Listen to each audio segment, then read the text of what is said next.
As-tu déjà eu l'impression de devoir compter sur les autres pour avancer, comme si ta force dépendait toujours de quelqu'un d'autre?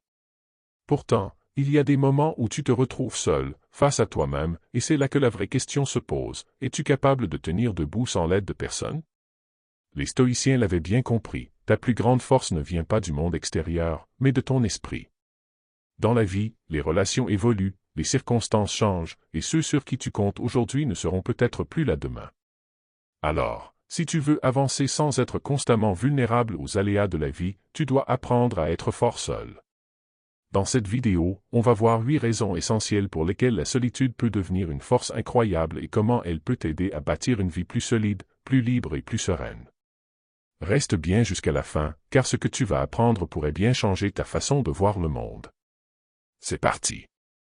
1. Ne plus être esclave des autres. As-tu déjà ressenti cette sensation d'être dépendant des autres pour te sentir bien?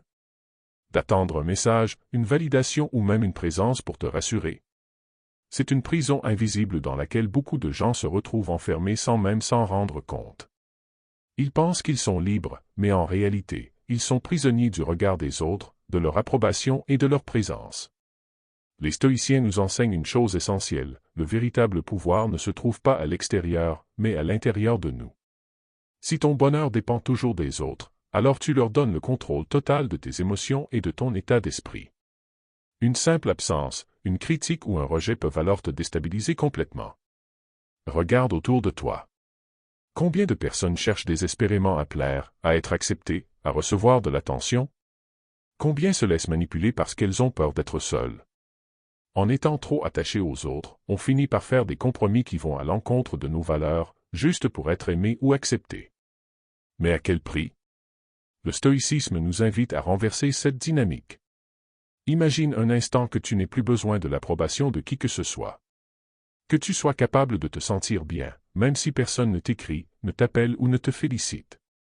Ce n'est pas être insensible ou détaché des autres, mais c'est être libre. C'est ne plus être un esclave émotionnel. Prenons l'exemple de Marc Aurèle, l'un des plus grands empereurs romains et philosophes stoïciens. Il était entouré de flatteries, de trahisons et d'opinions contradictoires. Mais au lieu de se laisser affecter par ce que les autres pensaient de lui, il se concentrait uniquement sur ce qui dépendait de lui, ses actions, sa discipline et son intégrité. Lorsque quelqu'un ne te répond pas, quand une personne te critique ou t'ignore, que ressens-tu? Est-ce que cela te touche profondément?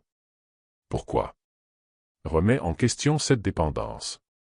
Pose-toi la question, pourquoi est-ce que j'ai besoin de cette validation? Est-ce que cela change vraiment qui je suis? Apprends à apprécier la solitude. C'est dans ces moments que tu peux réellement développer ta force intérieure. La solitude bien utilisée est une arme puissante, elle t'aide à mieux te comprendre, à prendre des décisions plus alignées avec tes valeurs et à être plus serein face aux aléas de la vie.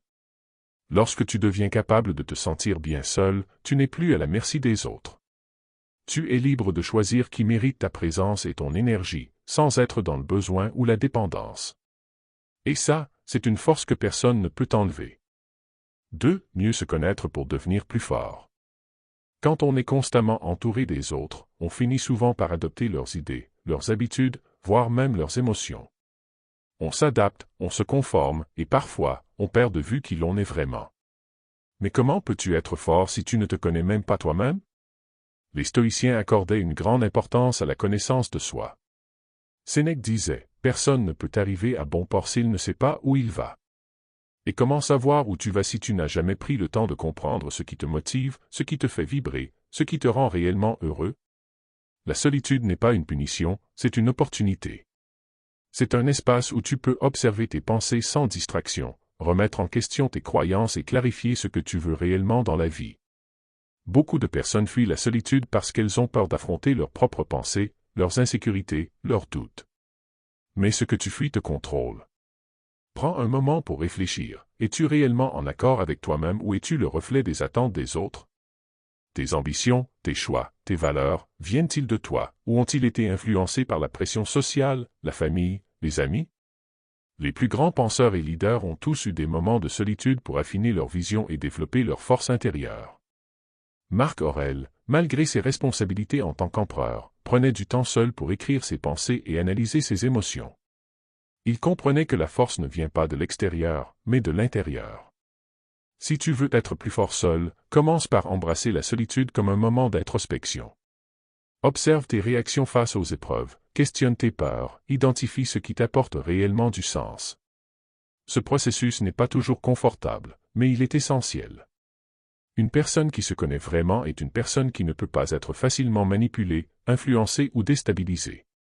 Elle sait ce qu'elle veut, ce qu'elle vaut et où elle va. Et c'est en construisant cette solidité intérieure que plus rien ni personne ne pourra t'ébranler. 3. Mieux gérer ses émotions. La plupart des gens fuient leurs émotions. Dès qu'un inconfort apparaît, ils cherchent une distraction, téléphone, réseaux sociaux, sorties improvisées. Tout sauf rester seul avec eux-mêmes. Mais voici le problème, en évitant tes émotions, tu ne les maîtrises jamais. Elles te contrôlent, et tu deviens esclave de tes réactions. Apprendre à être seul, c'est s'offrir un espace où tes émotions peuvent exister sans être noyées sous des distractions. C'est dans ces moments que tu apprends à écouter ce qui se passe réellement en toi.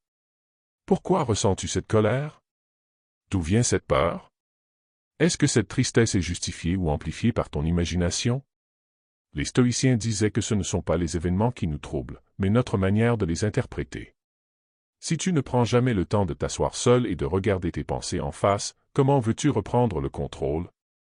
Marcus Aurelius, l'un des plus grands empereurs romains et philosophes stoïciens, écrivait chaque matin et chaque soir dans son journal. Pas pour raconter sa journée, mais pour examiner ses pensées, remettre en question ses émotions et voir où il pouvait s'améliorer. C'était une forme d'entraînement mental. En prenant l'habitude de passer du temps seul, sans distraction, tu renforces ton esprit. Tu deviens capable de reconnaître tes émotions sans qu'elles te submergent. La colère ne te pousse plus à dire des choses que tu regretteras. La peur ne t'empêche plus d'agir. Et la tristesse ne te maintient plus dans un état de victimisation. Au lieu d'être un simple spectateur de tes réactions, tu deviens l'observateur de ton propre esprit. Avec le temps, cette habitude te donne un pouvoir immense, celui de ne plus être contrôlé par tes émotions, mais de les utiliser comme des guides pour mieux te comprendre et avancer dans la vie. 4. Éviter les mauvaises influences. Regarde autour de toi, combien de personnes restent dans des relations toxiques juste parce qu'elles ont peur d'être seules? Combien acceptent des amitiés superficielles, des partenaires qui les rabaissent ou des collègues manipulateurs simplement parce qu'ils ne veulent pas ressentir le vide de la solitude?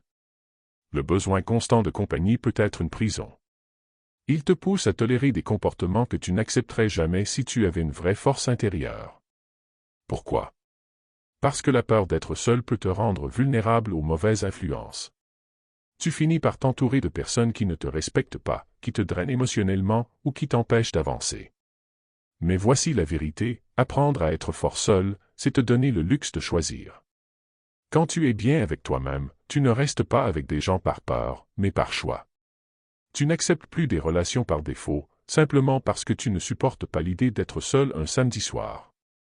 Les stoïciens disaient que notre environnement façonne notre esprit. Si tu es entouré de personnes négatives, manipulatrices ou jalouses, tu absorberas une partie de leur énergie. Tu commenceras à voir le monde à travers leurs yeux. Et un jour, sans même t'en rendre compte, tu te retrouveras enfermé dans une mentalité qui ne t'appartient pas. En apprenant à être bien seul, tu développes un filtre naturel. Tu ne cherches plus désespérément la validation extérieure. Tu ne fais plus semblant d'aimer des choses juste pour être accepté. Et surtout, tu deviens capable de dire non aux relations qui ne t'apportent rien de bon. Pense combien de décisions as-tu prises uniquement parce que tu voulais plaire à quelqu'un? Combien de fois as-tu mis de côté tes propres ambitions par peur du rejet? Tout cela disparaît quand tu n'as plus besoin des autres pour te sentir complet. La solitude te donne du recul. Elle te permet de voir les choses plus clairement. Elle t'évite de tomber dans les pièges des personnes toxiques qui utilisent ton besoin d'appartenance contre toi. Elle fait de toi quelqu'un qui ne se laisse plus influencer par la pression sociale, mais qui choisit son entourage avec intelligence. Quand tu es fort seul, tu deviens un gardien de ton propre esprit. Tu ne laisses plus entrer n'importe qui. Tu apprends à reconnaître les bonnes personnes, celles qui ajoutent de la valeur à ta vie et à fermer la porte aux autres sans regret. Et ça, c'est une liberté immense. 6. Avoir une meilleure clarté d'esprit. Dans un monde où tout va trop vite, où les notifications s'enchaînent, où chacun a une opinion sur ce que tu devrais faire de ta vie, il est facile de se perdre. Quand tu es constamment entouré de bruit qu'il soit extérieur ou mental, prendre des décisions devient difficile. Tu es influencé par les attentes des autres, par leur jugement, par leur peur, et souvent, tu finis par avancer sans même savoir si le chemin que tu prends est vraiment le tien. La solitude est une clé puissante pour retrouver une clarté d'esprit. Pourquoi? Parce qu'elle te donne un espace pour penser. Un espace sans interruption, sans distraction, sans influence extérieure. Dans ce silence, tes véritables pensées émergent. Tes désirs profonds refont surface. Tes objectifs deviennent plus nets. Prends un instant pour réfléchir. Combien de fois as-tu pris une décision uniquement parce que tout le monde autour de toi te disait que c'était la meilleure chose à faire? Et combien de fois as-tu regretté d'avoir suivi cette voie, réalisant trop tard que ce n'était pas ce que tu voulais vraiment? C'est exactement ce qui se passe quand on n'a jamais appris à être bien seul. On devient une feuille portée par le vent, ballottée par les avis et les influences extérieures. Les stoïciens disaient que la sagesse naît dans le calme. Sénèque, par exemple, recommandait de s'éloigner de la foule et du bruit pour retrouver une vision claire des choses. Ce n'est pas un hasard si tant de penseurs, de philosophes et de leaders ont cherché la solitude à des moments clés de leur vie. Parce que c'est dans ces moments-là que l'on comprend vraiment ce qui compte. Quand tu apprends à être fort seul, tu développes une capacité rare, celle de distinguer le superflu de l'essentiel. Tu ne cours plus après ce que les autres jugent important. Tu prends du recul. Tu analyses les situations avec une objectivité plus grande. Tu ne réagis plus sous l'effet des émotions passagères, mais avec une logique calme et posée. Imagine que tu sois au sommet d'une montagne. En bas, c'est la foule, le bruit, la confusion. Mais toi, là-haut, tu vois tout d'un regard plus large. Tu discernes les chemins, les pièges, les opportunités. Voilà ce que te donne la solitude, une hauteur de vue qui t'évite de foncer tête baissée dans des choix que tu regretteras plus tard. Si tu veux avancer avec assurance dans ta vie, si tu veux prendre des décisions qui te ressemblent vraiment, tu dois apprendre à te couper du bruit. À apprécier le silence. À écouter ta propre voix plutôt que celle des autres. C'est ainsi que tu deviendras maître de ta destinée, au lieu d'être simplement un spectateur passif de ta propre existence. 5. Devenir plus résilient face aux épreuves. La vie est imprévisible. Un jour, tout va bien. Le lendemain, une tempête surgit sans prévenir. Que ce soit une trahison, un échec, une perte ou une difficulté inattendue, nous sommes tous confrontés à des épreuves. Et pourtant, certaines personnes semblent s'effondrer au moindre obstacle, tandis que d'autres restent debout, quoi qu'il arrive. La différence? La résilience. Être fort seul, c'est développer cette capacité à encaisser les coups de la vie sans sombrer. Lorsque tu es constamment entouré, tu peux être tenté de t'appuyer sur les autres pour gérer tes problèmes. Mais que se passe-t-il si, un jour, personne n'est là pour t'aider? Si tu n'as jamais appris à compter sur toi-même, tu risques d'être paralysé face à l'adversité. Les stoïciens avaient une approche très claire sur ce point. Ils considéraient que la souffrance fait partie de l'existence, mais que notre façon de l'affronter est entre nos mains. Marc Aurèle disait, « Vous avez du pouvoir sur votre esprit, pas sur les événements. Réalisez cela, et vous trouverez la force. » En d'autres termes, tu ne peux pas contrôler ce qui t'arrive, mais tu peux contrôler ta manière d'y réagir. Et c'est là que la solitude devient un entraînement. Apprendre à être fort seul, c'est apprendre à gérer ses émotions, à ne pas céder à la panique quand quelque chose tourne mal. C'est comprendre que même si personne ne vient te sauver, tu peux te relever par toi-même. Regarde les grands hommes et femmes qui ont marqué l'histoire. Beaucoup ont connu la solitude avant de devenir des figures de résilience. Nelson Mandela, enfermé pendant 27 ans, a transformé son isolement en une force mentale inébranlable. Viktor Frankl, survivant des camps de concentration, a découvert que personne ne pouvait lui enlever sa liberté intérieure. Tous ont appris à affronter la douleur seuls, et c'est ce qui les a rendus indestructibles. Alors, comment renforcer ta résilience? D'abord, en acceptant l'idée que la solitude est une épreuve en elle-même, mais une épreuve qui te forge. Ensuite, en utilisant ces moments pour observer tes pensées, tes peurs, tes émotions. Plutôt que de les fuir, confronte-les. Lorsque tu réalises que tu peux supporter l'inconfort d'être seul, tu comprends que tu peux aussi supporter bien d'autres épreuves. Apprendre à être seul, c'est comme un entraînement mental. Au début, c'est difficile, mais avec le temps, tu deviens plus fort. plus indépendant, plus stable. Et lorsque la vie te testera car elle le fera, tu ne seras pas brisé. Tu seras prêt. 7. Développer une véritable autonomie. Dans un monde où l'on est constamment entouré, connecté et sollicité, être autonome devient un véritable défi. Beaucoup de gens passent leur vie à attendre que quelqu'un leur dise quoi faire, leur donne la motivation nécessaire ou prenne des décisions à leur place. Pourtant, ceux qui réussissent réellement ont compris une chose essentielle, personne ne viendra les sauver.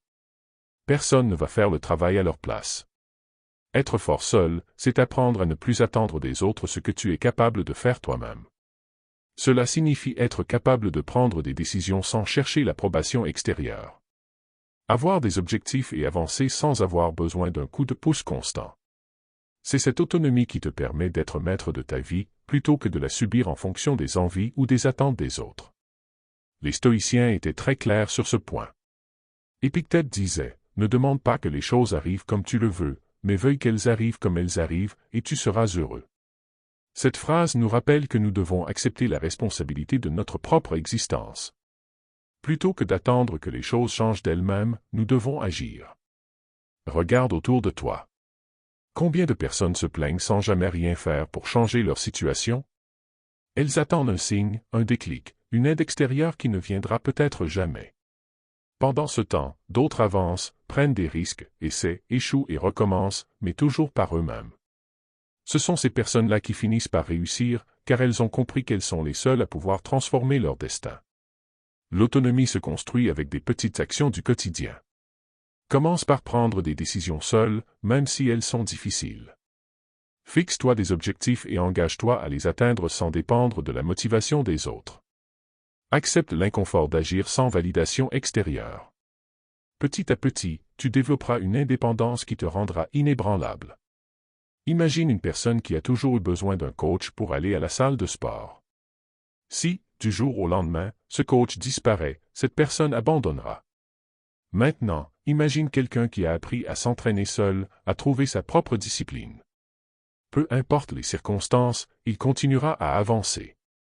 Voilà la puissance de l'autonomie. Être fort seul, ce n'est pas se couper des autres ou refuser l'aide quand elle est disponible.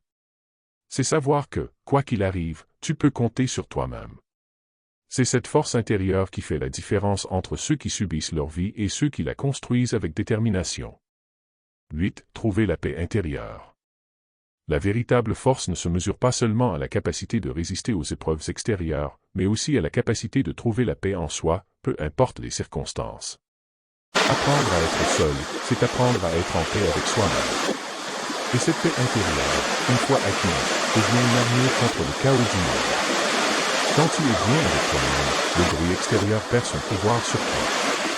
Tu n'es plus affecté par le jugement des autres, par leurs critiques ou par leurs attentes.